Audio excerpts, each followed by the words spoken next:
Hello friends, स्वागत है आपका अपने यूट्यूब चैनल साइंस स्टडी के ऊपर। आज की शुरुआत करते हैं हम अपनी शायरी के साथ। रख हौसला वो मंजर भी आएगा, प्यासे के पास चलकर समंदर भी आएगा। मत टिक कर बैठ मंजिल के मुसाफिर, मंजिल भी मिलेगी और मिलने का मज़ा भी आएगा। तो लॉकडाउन में पढ़ते रहिए, आगे बढ़ते रहिए। आज के टॉपिक की शुरुआत करते हैं हम। पिछले वीडियो में हमने इलेक्ट्रोकेमिस्ट्री के कुछ टॉपिक डिस्कस किए थे, जिसके अंदर हमने मोलर कंडक्टिविटी को पढ़ा था और हमारे पास डाइल्यूशन के साथ उसके ऊपर क्या इफेक्ट पड़ता है। तो हमने देखो 4-5 कंक्लूजन निकाले थे। अगर आपको याद नहीं है तो दोबारा याद कर लेते हैं कि अगर हम डाइल्यूशन को इंक्रीज करेंगे, क्या कहा हमने, हम मतलब इसके अंदर वाटर ऐड कर रहे हैं, डाइल्यूशन को इंक्रीज करेंगे तो कंसंट्रेशन हमारे पास क्या होती थी, डिक्रीज। ये कहा था हमने, कंसंट्रेशन डिक्रीज होगी और कंडक्टेंस है वो क्या होती थी अपने पास, इंक्रीज होती थी, क्योंकि नंबर ऑफ आयंस है वो क्या हो रहे थे हमारे पास इंक्रीज। तो कंडक्टेंस है वो हमारे पास क्या होगी, इंक्रीज होगी। कंडक्टिविटी है वो हमारे पास क्या होती थी, डिक्रीज, क्योंकि जो पर ml वॉल्यूम है वो वॉल्यूम इंक्रीज होता जाता था तो करंट ऑफ आयंस वो हमारे कम होते थे, तो कंडक्टिविटी क्या होती है हमारे पास, कम। और मोलर कंडक्टिविटी भी इंक्रीज हुई थी और इक्विवेलेंट कंडक्टिविटी है वो भी हमारे पास क्या हुई थी, इंक्रीज। ये कंक्लूजन निकालना था कि डाइल्यूशन करने पर डाइल्यूशन का क्या क्या इफेक्ट था, क्या क्या पढ़ा था हमने, कि कंसंट्रेशन डिक्रीज होगी, कंडक्टेंस है वो इंक्रीज होगी, कंडक्टिविटी है वो डिक्रीज होगी, ठीक है। और जो मोलर कंडक्टिविटी है और इक्विवेलेंट कंडक्टिविटी है वो हमारे पास क्या होगी, इंक्रीज होगी। अब देखो इनफाइनाइट डाइल्यूशन करते हैं, क्या कह रहे हैं हम, इनफाइनाइट डाइल्यूशन, इसके ऊपर कंडक्टिविटी पे, मोलर कंडक्टेंस पे, इन पे क्या इफेक्ट पड़ेगा, इनफाइनाइट डाइल्यूशन पे, कंडक्टेंस पे, ठीक है। अब देखो इनफाइनाइट डाइल्यूशन का मतलब क्या होता है, थोड़ा सा ध्यान से समझना। जैसे देखो हमारे पास ये कोई वॉल्यूम है, ठीक है, ml में हम ले रहे हैं, और इधर अपने पास क्या है, यहाँ पर लिमिटिंग मोलर कंडक्टिविटी। और एक और बात समझो, लिमिटिंग मोलर कंडक्टिविटी क्या होती है, लिमिटिंग मोलर कंडक्टिविटी क्या होती है ये और समझना। देखो आपने ये पढ़ा कि हम अगर डाइल्यूशन को इंक्रीज करें, क्या कहा था हमने, यहाँ पर डाइल्यूशन को अगर हम इंक्रीज कर रहे थे तो मोलर कंडक्टिविटी हमारे पास क्या हो रही है, इंक्रीज। एक ऐसा पॉइंट जहाँ पर मोलर कंडक्टिविटी इंक्रीज होनी बंद हो जाए, मतलब कि जितनी वो इंक्रीज हो सकती थी ना वो हो गई, वो हमारे पास क्या कहलाएगी, लिमिटिंग मोलर कंडक्टिविटी। क्या बोलेंगे हम उसे, लिमिटिंग मोलर कंडक्टिविटी, या ठीक है, जिसको हम किससे डिनोटेड करते हैं, डेल हमारे पास 0 और m से, ये क्या कहलाएगी हमारे पास, लिमिटिंग मोलर कंडक्टिविटी, ठीक है। और ये कब देखने को मिलेगी आपको, एट इनफाइनाइट डाइल्यूशन। कब देखने को मिलेगी हमें ये, इनफाइनाइट डाइल्यूशन के ऊपर देखने को मिलेगी। समझ में आई मेरी बात, थोड़ा सा ध्यान से दोबारा देखो। क्या कहा मैंने कि लिमिटिंग मोलर कंडक्टिविटी को आप किससे डिनोटेड करोगे, आपके पास यहाँ पर डेल m, ठीक है, डेल नोट m, इससे इसको हम लैम्डा भी बोलते थे, लैम्डा नोट m, इससे डिनोटेड करेंगे। और क्या कहा हमने इसे, लिमिटिंग मोलर कंडक्टिविटी। और ये हमें कब देखने को मिलेगी, इनफाइनाइट डाइल्यूशन, मतलब कि हम जितना डाइल्यूट सोल्यूशन को कर सकते थे वहाँ तक। अब जैसे देखो आपने 1 ml वाटर ऐड किया, तब आपके पास मोलर कंडक्टिविटी 0.2, 2 आपने ml ऐड किया, फिर उससे 0 से कुछ आपके पास ज़्यादा हो गई, 3 ml आपने और ऐड किया, इससे फिर 0.25 ऐसे कुछ हो गई। और हमने ना 15 ml वाटर ऐड कर दिया, कितना ml ऐड कर दिया, 15, तो अपने पास 0.5 हो गई। फिर हमने दोबारा से और ऐड किया 16 ml, फिर भी 0.5 रही, फिर हमने 17 किया, फिर भी हमारे पास कह रही है वो 0.5। अब आप कुछ नोट कर रहे हो, यहाँ पर हम तीनों टाइम हमारी क्या है यहाँ पर 0.5, मतलब कि अब इससे ये आगे इंक्रीज नहीं हो सकती, ठीक है। इसी को हम 15 ml है ना, इसको क्या बोलेंगे, इनफाइनाइट डाइल्यूशन। क्या बोला जाएगा इसे, इनफाइनाइट डाइल्यूशन। के मतलब इससे ज़्यादा चाहे आप कितना भी वाटर ऐड करते जाओ, आपकी जो लिमिटिंग मोलर कंडक्टिविटी है वो क्या रहेगी हमारे पास है, 0.5 आ गई, ठीक है। कि a point of volume of solution where conductance of solution saturated, कि उसकी कंडक्टेंस है वो रुक जाती है 0.5, इससे आगे कुछ आगे नहीं बढ़ रही, तो हमारे पास क्या कहलाएगा, इनफाइनाइट डाइल्यूशन। क्या बोलेंगे हम उसे, इनफाइनाइट डाइल्यूशन। अब देखो इनफाइनाइट डाइल्यूशन। अब डाइल्यूशन हम दो उसके लिए सोल्यूशन में करते थे, एक तो वीक के लिए और एक हमारे पास कौन सा होता था, स्ट्रॉन्ग के लिए, याद है हमें।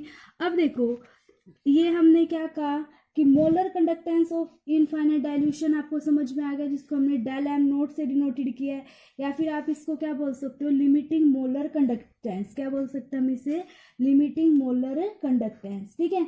अब देखो अगर हम वीक के पहले हम स्ट्रॉन्ग के बारे में बात कर लेते हैं। अगर आपको याद हो उस पिछले वीडियो में मैंने बताया था कि जितने अगर आपके पास ये वाला है, ठीक है, यहाँ पर हम कंसंट्रेशन है और यहाँ पर हमारे पास क्या है, वो कंडक्टेंस है, ठीक है। अब देखो हमारे पास हम ये स्ट्रॉन्ग के लिए ले रहे हैं, किसके लिए ले रहे हैं, हम स्ट्रॉन्ग के लिए लेके चलेंगे इसको। अब देखो जब आपने इसको स्ट्रॉन्ग के लिए लेके चला तो क्या कह रहे हैं हम यहाँ से कि ये कंसंट्रेशन है, ये हमारे पास कंडक्टेंस है। इसमें आप यहाँ पर देखो थोड़ी सी कांस्टेंट देखने को मिलेगी, क्योंकि नंबर ऑफ आयंस तो वहाँ पर बराबर ही रहेंगे, ठीक है। थोड़ी थोड़ी इंक्रीज होगी, थोड़ी थोड़ी इंक्रीज होगी हमारे पास, ठीक है। और लेकिन अगर आप वीक इलेक्ट्रोलाइट की बात करेंगे तो उसके अंदर हमारे पास कंडक्टेंस है वो क्या होती थी, मैक्सिमम इंक्रीज होती थी, क्योंकि नंबर ऑफ आयंस है वो हमारे पास क्या होते थे, इंक्रीज होते थे। लेकिन इसको तो आप ग्राफ से माप लोगे स्ट्रॉन्ग वाले के लिए। अब देखो देखो अब ग्राफ को थोड़ा सा ध्यान से देखना। ये बच्चा आपके पास किसके लिए रहेगा, वीक इलेक्ट्रोलाइट के लिए। देखो थोड़ा सा CH3COH है ना हमारे पास, एसिटिक एसिड। अब देखो इसमें हम ऐसे जा रहे हैं ऊपर की साइड, दिख रहा है हमें कंसंट्रेशन हमारे पास जैसे जैसे क्या होती जाएगी, इंक्रीज होती जा रही, कंसंट्रेशन कम होती है, सॉरी, ठीक है। तो कंडक्टेंस है वो हमारे पास क्या होगी, इंक्रीज, क्योंकि हम वहाँ पर सोल्यूशन को क्या कर रहे होते हैं, डाइल्यूट कर रहे होते हैं, ये कहा था हमने। अब देखो यहाँ पर और भी ज़्यादा ये मतलब कि ग्राफ से हम नहीं माप सकते, हमें नहीं पता कौन से टाइम पे ये आगे जाएगी, तो इसके लिए हमारे पास एक लॉ आएगा जिसको हम बोलते हैं किरचॉफ लॉ। अभी आगे पढ़ेंगे कौन सा लॉ रहेगा हमारे पास, कोहलर्स लॉ, उसको पढ़ने वाले हैं, ठीक है। लेकिन स्ट्रॉन्ग इलेक्ट्रोलाइट के लिए आप इसको ग्राफ से माप सकते हो। ध्यान देना यहाँ पर देखो हमारे पास ये वाली जो KCl है, जो ये क्या है हमारे पास स्ट्रॉन्ग इलेक्ट्रोलाइट है, ठीक है। इसमें अगर हम मोलर कंडक्टिविटी या फिर आप मोलर कंडक्टेंस देखेंगे तो यहाँ पर कंसंट्रेशन देखो 0 हमारे पास 1, यहाँ पर हमारे पास क्या है 0.2। तो 0.2 पे देखो वी की कितनी है और स्ट्रॉन्ग की आपके पास कितनी है, तो स्ट्रॉन्ग की हमारे पास कंडक्टेंस है वो क्या है, ज़्यादा है। तो इसको आप मतलब कि एक पर्टिकुलर टाइम से ग्राफ से माप सकते हो। एक यहाँ पर अगर हम इक्वेशन पढ़े y हमारे पास क्या होता है यहाँ से mx+c, ये हम लिखते थे, ये मैथ वाले स्टूडेंट इसको ज़्यादा समझ सकते हैं। अब देखो y mx+c। अब देखो हमारा ग्राफ किसके था, इसके मोलर कंडक्टेंस, ठीक है, डेल्टा m नोट, ठीक है। अब देखो ये हमारे पास कंसंट्रेशन C है वो किसके लिए, डेल्टा m नोट हमारे पास क्या रहेगा, लिमिटिंग मोलर कंडक्टिविटी।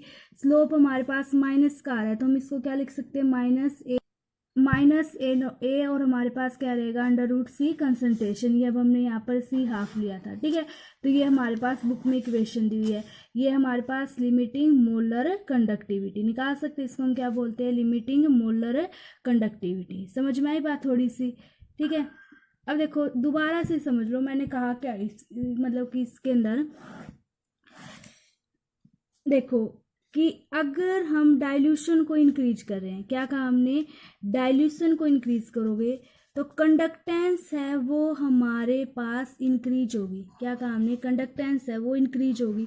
और हम बात कर रहे हैं यहाँ पर लिमिटिंग मोलर कंडक्टिविटी, जिसको हमने इससे डिनोटेड किया, लिमिटिंग मोलर कंडक्टिविटी मतलब कि लैम्डा नोट m, ठीक है। Limiting molar conductivity, limiting molar conductivity का मतलब समझना मैं क्या कह रही हूँ कि जब हमने इनफाइनाइट डाइल्यूशन कर दिया और उस टाइम हमारी जो कंडक्टेंस है ना वो हमारे पास क्या कहलाएगी, लिमिटिंग मोलर कंडक्टिविटी। और इनफाइनाइट डाइल्यूशन मैंने आपको क्या बताया कि वो डाइल्यूशन का टाइम मतलब कि जब उसकी कंडक्टिविटी और ज़्यादा इंक्रीज नहीं हो सकती, वो हमारे पास क्या कहलाएगी, इनफाइनाइट डाइल्यूशन। फिर इनफाइनाइट डाइल्यूशन हम दो चीज़ों के अंदर करते हैं, एक तो वीक के अंदर किया हमने और एक हमने किसके अंदर किया था, स्ट्रॉन्ग के अंदर। इतना समझ में आया कि डाइल्यूशन इंक्रीज, कंडक्टेंस इंक्रीज, और ये हमारे पास लैम्डा एम नोट है, ये लिमिटिंग मोलर कंडक्टिविटी है। और इनफाइनाइट डाइल्यूशन वो टाइम पीरियड, वो डाइल्यूशन का टाइम जितना वॉल्यूम हमने ऐड कर दिया जब हमारे पास लिमिटिंग मोलर कंडक्टिविटी आ जाती है, मतलब कि उससे ज़्यादा और इंक्रीज नहीं होती, लिमिट होती है कुछ किसी भी चीज़ की इंक्रीज होने की। तो एक हमने वीक के लिए कहा और एक हमने किसके लिए कहा, स्ट्रॉन्ग के लिए। तो अब देखो स्ट्रॉन्ग के लिए तो आप इस टाइप से ग्राफ बना के ग्राफ से माप सकते हो, ठीक है। और वीक के लिए हमने क्या कहा, वो पैरेलल होती है ग्राफ की और आगे क्या होती जाती है, वो इंक्रीज होती जा रही है, हमें पता नहीं। तो इसके लिए हम क्या लॉ पढ़ने वाले हैं, कोलर्स लॉ पढ़ेंगे। वैसे कोलर्स लॉ से आप किसी के लिए भी निकाल सकते हो, ठीक है। और ये बुक में हमें इक्वेशन दी हुई थी हमारे पास, lambda m is equal to lambda जो हमारे पास लिमिटिंग मोलर कंडक्टिविटी को डोनेटेड कर रहा है, और माइनस ए और अंडर रूट सी ये किसको दिखा रहा है, कंसंट्रेशन को। समझ में आया यहाँ तक, ठीक है। अब आगे देखो क्या पढ़ने वाले हैं हम, कोलर्स लॉ। क्या रहेगा हमारे पास से, कोलर्स लॉ। अब देखो जो वीक इलेक्ट्रोलाइट के लिए या फिर हमें किसी भी इलेक्ट्रोलाइट के लिए लिमिटिंग मोलर कंडक्टिविटी निकालनी हो तो उसके के लिए हमने किसका यूज, किसने दिया था ये लॉ, कोलर्स ने दिया था। इससे इसका नाम क्या पड़ गया, कोलर्स लॉ। अब देखो ये क्या कहता था हमें कि लिमिटिंग मोलर कंडक्टिविटी, किसी भी इलेक्ट्रोलाइट की लिमिटिंग मोलर कंडक्टिविटी है वो हमारे पास किसके इक्वल हो जाएगी, is equal to the submission of, मतलब कि हम ऐड करेंगे उसको, क्या कर देंगे, एडिशन बोल सकते हैं या सबमिशन ऑफ इंडिविजुअल, आपके पास उसके अंदर क्या है, इंडिविजुअल कंट्रीब्यूशन ऑफ हमारे पास जितने भी कटायन हैं या फिर जितने भी हमारे पास अनायन है, ठीक है। कि कटायन और अनायन का जो कंट्रीब्यूशन है उसके अंदर वो हमारे पास क्या कहलाएगा, टोटल किसके इक्वल आ जाएगा हमारे पास, लिमिटिंग मोलर कंडक्टिविटी के किसी भी इलेक्ट्रोलाइट के लिए। अब जैसे देखो मैं आपको समझा देती हूँ एग्जाम्पल के पास साथ, ये लैम्डा एम है हमारे पास, लिमिटिंग मोलर कंडक्टिविटी है, HCl के लिए दी हुई है। तो अगर HCl के लिए आप निकालोगे तो H प्लस आयन आपके पास कटायन के रूप में, और क्लोरीन है वो हमारे पास किसके रूप में हो जाएगा, अनायन। तो आप इसको यहाँ से ऐसे लिख सकते हो, हमारे पास ये H प्लस आयन और ये हमारे पास क्या हो जाएगा, क्लोरीन नेगेटिव, ठीक है। इसके हो जाएगी हमारे पास, ठीक है। उसके बाद देखो अगर हमारे पास ये वाला है, जैसे ये लैम्डा एम, ये हम NH4Cl के लिए लिख रहे हैं, चाहे आप इसको यहाँ से इसकी जैसे लिख लो, चाहे आपकी बुक में ऐसे लिखा हुआ मिलेगा, ठीक है, ऐसे। तो उसके बाद देखो अगर हम NH4Cl अमोनियम क्लोराइड के लिए निकाल रहे हैं तो ये हमारे पास किसके लिए, अमोनियम आयन, और यहाँ से हमारे पास ये वाले क्लोरीन आयन Cl नेगेटिव लिख सकते हैं हम इसको। अब देखो थर्ड इक्वेशन लिखे, अगर हम वाटर के लिए निकालें, H2O के लिए निकालें तो क्या रहेगा, H प्लस हमारे पास और साथ में प्लस में क्या हो जाएगा यहाँ से OH नेगेटिव। तीन इक्वेशन लिख ली, 1 2 और हमारे पास क्या हो जाएगी 3। देखो फर्स्ट इक्वेशन में हमने HCl के लिए, सेकंड इक्वेशन में हमने NH4Cl के लिए, और थर्ड इक्वेशन में हमें वाटर के लिए। और अगला आपको ये कह दे कि आप इन्हीं इक्वेशन से NH4OH वीक बेस के लिए निकाल के दिखाओ। अब देखो मैं आपको सिखाती हूँ आप कैसे निकालोगे। अगर आप इक्वेशन नंबर 2 में से माइनस कर दो 1 को, क्या कहा मैंने, इक्वेशन नंबर 2 में से माइनस कर देंगे 1 को, और ऐड हमें किसको करना पड़ेगा, 3 वाली को, थर्ड वाली को, ठीक है। तो थोड़ा सा ध्यान देना, अगर देखो इसमें से 2 में से 1 वाली को माइनस करें तो ये हमारे पास माइनस में हो जाएंगे, ठीक है। तो देखो मैं आपको लिख के दिखाती हूँ यहाँ से कि हमने क्या कहा।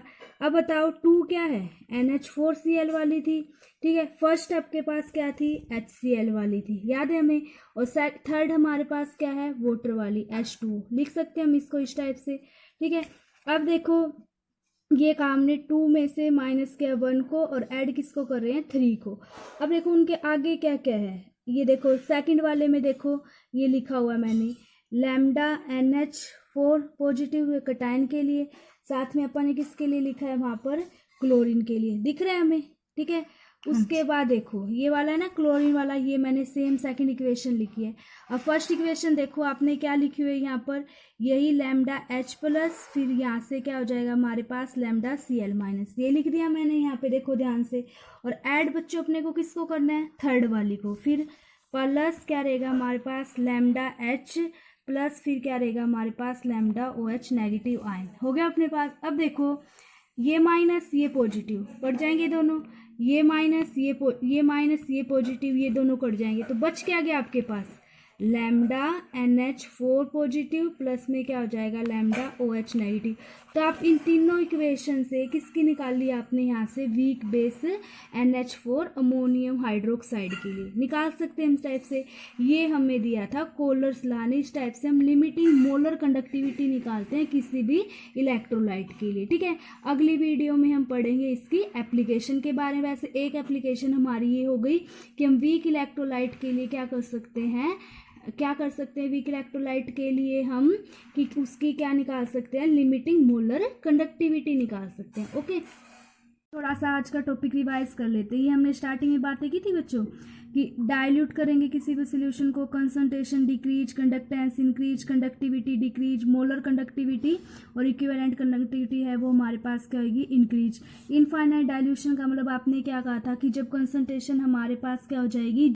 ठीक है, फिर मैंने क्या कहा था कि कंडक्टेंस ऑफ सोल्यूशन हम किससे मापते, क्या हमने लिमिटिंग मोलर कंडक्टिविटी मतलब कि जितनी वो इंक्रीज होनी थी उसको बोला था हमने। ठीक है, फिर मैंने आपको समझाने के लिए कहा था ना कि लिमिटिंग मोलर कंडक्टिविटी कैसे होगी। जैसे हमने 1 ml 2 ml 3 ml डाला तो इंक्रीज होती जा रही थी, लेकिन जैसे हमने देखो 10 ml 11 और 12 डालते हैं, आप क्या देख रहे हो यहाँ पर 0.03 मतलब ये सैचुरेशन पॉइंट आ गया आपके पास कि वो पॉइंट जिसके ऊपर volume of solution way the conductance of solution saturated कि वो इंक्रीज होना बंद कर देती है, वो सैचुरेटेड हो जाती है, उसी को हमने क्या बोला था इनफाइनाइट डाइल्यूशन।